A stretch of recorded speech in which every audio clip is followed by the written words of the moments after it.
함께하는 시간 KBS 1라디오 김성환의 시사야. 웹툰 작가 주호민 씨가 특수교사 고소 사건과 관련해 어제 추가 입장문을 내고 사과한다는 뜻을 밝혔습니다. 하지만 재판은 이미 진행 중이고 특수교사가 당시 아이에게 했던 발언까지 또 공개가 돼서 논란이 더 커지고 있는데요. 이 발언이 아동학대에 해당되는지, 또 이렇게 아동학대 신고를 당한 교사들이 얼마나 되는지 교사 출신인 나현경 변호사 연결해서 얘기 나눠보도록 하겠습니다. 변호사님 안녕하십니까? 네, 안녕하세요. 네, 일단 그 학교 특수학교 이제 교사가 했다고 하는 발언이 좀 공개가 돼서 논란이 좀 되고 있는데요. 막 아이한테, 네. 그러니까 주호민 씨 아이죠. 고약하다, 밉상이다, 뭐 이런 취지의 발언을 했다고 하는데요. 이 발언이 과연 아동학대에 해당이 되느냐 안 되느냐 가지고 좀 논란이 되고 있네요. 네, 지금 고약하다, 밉상이다, 싫다 이런 발언 하나하나를 놓고 보실 때는 예. 해당 발언들이 학생을 향한 감정을 표현한 것이라면 교사가 학생을 지도할 때 일반적으로 사용하는 표현들이 아닌 것은 사실입니다. 하지만 교사가 아동에게 그러한 단어를 사용하게 된 전체적인 맥락이나 정황에 따라서 특수아동과는 훈육으로 평가될 가능성도 완전히 배제할 수는 없기 때문에 네. 아직까지는 해당 교사의 행위가 명확히 아동학대라고 단정짓기는 어려워 보입니다. 근데 그 교사 측에서는 앞뒤 맥락을 무시한 짜깁기다 이렇게 주장하고 있거든요. 이거는 네. 전체 녹취록이 공개가 안 됐기 때문에 그런 겁니까? 아니면 녹취록이 일부분만 공개되기 때문에 이런 얘기를 하는 겁니까? 아직까지는 일부분이 공개된 것으로 알고 있긴 한데요. 예. 아무래도 지금 정서적으로 아동학대 판단을 받을 수 있는 것인지에 대해서 논란이 많지만 우선 아동학대 아동복지법에서는 예. 아동의 정신건강 및 발달에 해를 끼치는 행위를 정서적인 아동학대 행위로 보아서 이를 금지하고 있는데요. 그동안 대법원은 정서적 학대 행위에 대해 현실적으로 아동의 정신건강을 저해한 경우뿐만 아니라 그러한 결과를 초래할 가능성이 발생한 경우도 포함된다고 판시하면서 정서적인 아동학대 행위를 넓게 바라보고 있고요. 또 아동권리보장원에서는 이러한 정서적 학대 행위 구체적인 예로 언어폭력이나 잠을 재우지 않는 것, 차별하는 행위 등을 제시하고 있습니다. 그러면 그런 일반적인 기준에 따라서 볼 때 아까 말씀하셨던 것처럼 고약하다, 밉상이다, 뭐 나는 싫다, 뭐 이런 식의 표현을 한 것은 해당이 될 수도 있고 아닐 수도 있다. 아직까지는 단정하기 어렵다. 이런 말씀을 해주신 거예요. 네, 어떻게 보면 정서적 학대 행위와 관련된 정의가 불명확하고 추상적이어서 그 해석과 적용을 법관의 판단에 맡기게 된다는 점이 줄곧 문제로 지적되어 왔었는데요. 누구나 인정할 수 있는 신체 학대 행위에 비해서 정서적 학대의 경우 객관적인 기준 마련이 어려운 데다가 훈육의 범위는 사회 감염상 계속 변화하는 과정이 있기 때문에 네. 시대에 따라서 다르게 평가될 수 있는 경우도 많았습니다. 근데 주호민 씨 그 자녀가 학교에서 부적절한 행동을 했다는 거잖아요. 근데 그것과 관련해서 이 분리 조치를 요구를 했다고 하는데 그게 학교 측에서 받아들여지지 않아서 어쩔 수 없이 고소를 할 수밖에 없었다. 그게 나한테 남아있는 유일한 선택지였다. 이런 얘기를 하고 있는 거잖아요. 근데 학교가 이런 일이 벌어졌을 때 어떻게 통상 대처를 합니까? 아동학대 사안에 대해서 이제 일단 발생했을 때는 이제 보고가 관리자들에게 보고가 되기도 하고요. 예. 또 그런 상황에서는 분리 조치를 하기도 하고 이제 담임 교사를 교체한다든지 그런 행위들이 이루어지고 있기는 합니다. 근데 그것도 어떤 이제 객관적인 증거라든지 이런 것들 정황들이 좀 많이 살펴볼 수 있는 자료들이 나와야지 좀 그런 것들이 가능한 상황도 있고요. 예. 네. 지금 같은 경우는 일단 학교 측에서의 그런 대처가 어떤 문제가 특히 있었다라고 보여지는 것 같지는 않습니다. 그럼 만약에 이런 일들이 벌어졌을 때 좀 분리 조치를 해주셨으면 좋겠습니다라고 할 때 학교 측이 어떤 매뉴얼 같은 게 없습니까? 이런 사안의 경우에는 분리 조치를 하고 이럴 때는 분리 조치하지 않는다. 이런 경우에는 분리 조치에 해당 사항이 없으니까 더 이상 조치할 것이 없다. 이렇게 판단할 수는 없습니까?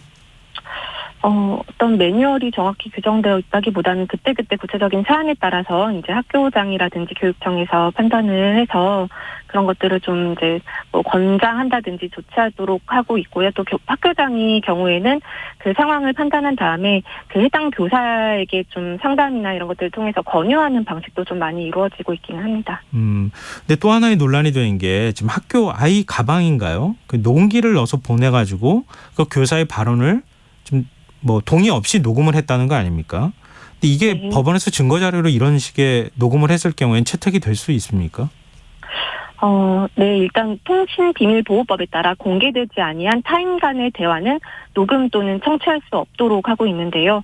이는 법정형이 1년 이상의 징역에 해당하는 엄격한 범죄 행위로 다뤄지고 있기 때문에 네. 학부모가 자녀에게 녹음기를 넣어보는 행위를 통비법 위반 행위로 보아서 위법 수집 증거 배제의 원칙상 교사의 아동학대죄에 대한 증거 자료로 삼을 수 있는지가 지금 논란이 되고 있습니다. 네. 그런데 이제 먼저 이 학부모의 행위 자체는 기본적으로 통비법 위반의 구성 요건에는 해당하지만 어떤 행위를 유죄로 규정하기 위해서는 해당 행위의 위법성이 인정되어야 하기 때문에 네. 만약 해당 교사에게 특별히 당시에 아동학대를 의심할 만한 상당한 정황이 있었다면 녹음기를 넣어준 학부모의 행위는 정당 행위로서 위법성이 조각될 수도 있습니다.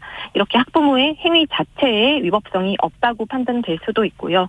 또 위법 수집 증거 배제의 원칙은 보통 형사재판에 있어서 위법한 방식으로 수집된 증거를 배제하는 원칙인데요. 네. 이 위수증의 개념 자체가 기본적으로 과거의 강압적이고 불법적인 국가 공권력을 제한하는 취지에서 마련되었고 예. 사인이 수집한 위법 수집 증거에 대해서는 실체적 진실의 발견이나 공익의 필요성에 따라 조금 더 완화된 기준이 적용되고 있기 때문에 학부모의 녹음 행위가 통비법 위반으로 위법하다고 하더라도 여전히 증거 능력이 배제되지 않을 가능성도 적지는 않습니다. 그러면 그 지금 녹음한 내용이 일종의 법원에서 재판 과정에서 증거 자료로 채택될 가능성이 있다는 말씀이네요. 네, 그렇습니다. 그럼 요즘에요. 유치원에도 아동학대가 우려가 돼서 아이한테 녹음기를 착용하게 하고 보내는 경우도 있다고 하는데 그것도 똑같습니까? 네, 그런 경우도 마찬가지라고 볼 수 있을 것 같고요. 예. 그와 관련해서 교총에서도 많은 우려를 하고 있는 것으로 보여지고, 예. 특히 무단 녹음이 통비법 위반이라는 불법 행위를 통해서 수집된 자료이기 때문에 증거로 사용될 수 없다는 그런 입장을 나타낸 것으로 보여집니다. 그런데 말씀드린 대로 재판에서는 그런 해당 녹음 자료가 증거 능력을 인정받을 가능성은 높다고 보여지는데, 다만 교총의 우려와 같이 실제 학교 현장에서는 특히 언어 전달력이 상대적으로 부족한 초등학교 저학년생이나 방금 유치원생의 경우도 말씀해 주셨지만 네. 또 발달 장애를 가진 특수학생의 학부모들 사이에서 자녀의 가방에 녹음기를 넣어보내는 불법 녹음이 흔하게 이루어지는 일이기도 합니다. 그리고 실제로 이런 일을 겪으신 많은 선생님들께서 이에 대해서 어떻게 대처해야 할지 문의도 많이 주시는데요. 지금 사안에서는 통비법상의 불법 도청 행위가 문제가 되었지만 이러한 형사적인 범죄 행위뿐만이 아니라 대화 당사자 간 녹음을 하는 경우에도 기본적으로 반드시 고려되어야 할 부분이 사람은 누구나 자신의 음성이 자신의 의사에 반해서 함부로 녹음이나 녹취 또는 배포되지 않을 권리를 가지고 있고 이러한 음성권은 헌법적으로도 보장되고 있는 인격권이기 때문에 상대방의 음성을 녹음하고 또 이를 재생하는 행위는 특별한 사정이 없는 한 음성권을 침해하는 행위로서 불법 행위이기 때문에 네. 무분별한 음성 녹음은 지양돼야 되고요. 다만 학부모가 자녀의 진술로부터 교사의 아동학대가 의심되는 정황을 발견한 예외적인 경우라면 비밀 녹음이 이를 위해서 필요한 최소한의 범위 내에서 상당한 방법으로 이루어져서 사회통념에 비춰 용인될 수 있는 행위의 경우 이러한 녹음 행위가 정당화될 수는 있습니다. 네, 이게 뭐 법원에서 증거 자료로 채택된다 하더라도 지나치게 남용했을 경우에 나타날 수 있는 문제들도 있는 거니까요. 특히 교사들이 위축될 가능성도 있는 거고요. 그렇습니다. 그걸 네. 당연히 해도 된다라고 생각해서는 좀 안 될 것 같다 이런 생각이 드는데요. 말씀 보다 보니까. 근데 네. 주호미 씨가 2차 입장문을 내면서 당시에는 고소가 불가피했지만 지금 교사들의 상황이나 선생님도 고충을 헤아리지 못한 점에 대해서는 반성하고 있다 이러면서 지금 선처를 구하는 탄원서를 내겠다는 뜻을 밝혔어요. 이럴 네. 경우에 재판부가 그걸 감안을 합니까? 네, 일단 주호미 씨가 해당 교사 서로 소통하지 못한 채 재판에 들어가고 나서야 그런 입장을 접했고 예. 재판 결과에 따라서 교사가 크게 위축받는 것에 대해서 책임감을 느낀다면서 최근 해당 특수교사에 대해서 선처를 구하는 탄원서를 제출하겠다고 했는데요. 예. 일반적으로 피해자 측에서 선처를 구하는 탄원서는 처벌 불원서의 의미가 있고요. 반의사 불벌죄가 아닌 아동학대죄 같은 일반 범죄에 대해서는 피해자의 처벌 불원서만으로는 공소기각 판결을 받을 수는 없습니다. 하지만 여전히 피고인에게는 양형 자료로서의 효과는 있는데요. 즉 아직까지 특수교사의 행위가 실제로 정서적 학대 행위로 평가될지는 불명확하지만 정서적 학대 행위로 평가되는 경우에도 학부모의 탄원서는 해당 교사에 대한 감형에 있어서 유의미한 자료가 될 것으로 예상됩니다. 네. 근데 요즘 교사가 스스로 극단적인 선택을 하는 일도 있었고 그래서 아동학대 문제가 굉장히 좀 논란이 되고 있는데요. 아동학대 신고로 고통받는 교사들이 어느 정도 됩니까? 실제로 상담하러 오는 교사들이 많이 있습니까? 네, 이 사건 전에서부터 이미 수년 전부터 선생님들의 아동학대 상담은 일상적이었고요. 지금도 하루에도 한두 건씩 이어지고 있는 상황입니다. 근데 주로 어떤 건과 관련해서 신고가 이루어집니까? 아니, 상담을 하러 옵니까? 네, 주로 교사가 문제 행동을 하는 아이를 훈육하는 과정에서 기분이 상한 아이가 집에 가서 부모님께 혼났다고 이야기를 하면 학부모가 학교에 찾아와서 교사에게 사과하지 않으면 아동학대로 고소하겠다고 하는 것이 흔한 유형이고요. 학교폭력 사건과 관련된 일도 많은데 학교폭력 피해자 측에서는 주로 우리 아이가 피해를 당하고 있는데도 교사가 방임했다고 주장하거나 또 학교폭력 가해자 측에서는 우리 아이가 한 일이 아닌데 우리 아이를 교사가 가해자로 몰고 갔다고 신고하기도 하고요. 네. 또 그 외에도 1인 인력이나 숙제 발표 등을 했을 때 주는 칭찬 쿠폰을 우리 아이만 받지 못했다거나 싫어하는 아이와 자리를 정해주고 안 바꿔줬다라는 이유도 있었습니다.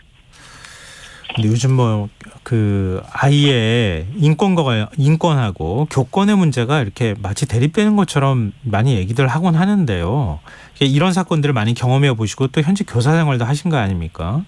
근데 지금 네. 이런 교권과 관련돼 있는 문제를 어떻게 좀 해결하면 좋을 것 같습니까? 이제 아동학대 신고에 대해서 교사들의 고통을 또 덜어주는 것도 필요할 거고요. 네. 최근 전국의 선생님들이 직접 보고 겪은 교권 침해 사례를 공유하면서 교실 붕괴 참담한 현실들이 드러나고 또 이에 대한 여러 가지 대책들이 거론되고 있는데 예. 요즘 그동안에 지나치게 강조해왔던 학생 인권 조례가 문제라는 지적도 있습니다. 하지만 저는 이제 그동안에 교실에서 문제 상황이 발생했을 때 교사에게 해당 학생을 훈육할 어떠한 권한도 지어주지 않은 채로 교육 당국에서 좀 방관해온 것이 보다 근본적인 문제라고 보고 있습니다. 따라서 먼저 교육부나 시도교육청 차원에서 교사가 문제 학생들을 훈육할 수 있는 정당한 훈육 행위의 범위나 지침을 명확히 규정해서 교사들이 교육활동을 하는데 위축되지 않도록 해야겠고요. 예. 또 현재는 교육활동 침해 사안 발생 시 피해 교원의 요청에 따라서 학교장이 재량으로 개최하고 있는 교권보호위원회를 학교장의 의무사항으로 규정하는 방안, 그리고 교권보호위원회 운영을 학교폭력처럼 지역교육청으로 이관하는 방안, 그리고 학교에서 일어나는 공무집행 방해죄나 업무방해죄나 또 교사에 대한 무고죄들을 더욱 엄격하게 적용하고 하는 방안 등도 짚어볼 필요가 있겠습니다. 네, 알겠습니다. 오늘 말씀 고맙습니다.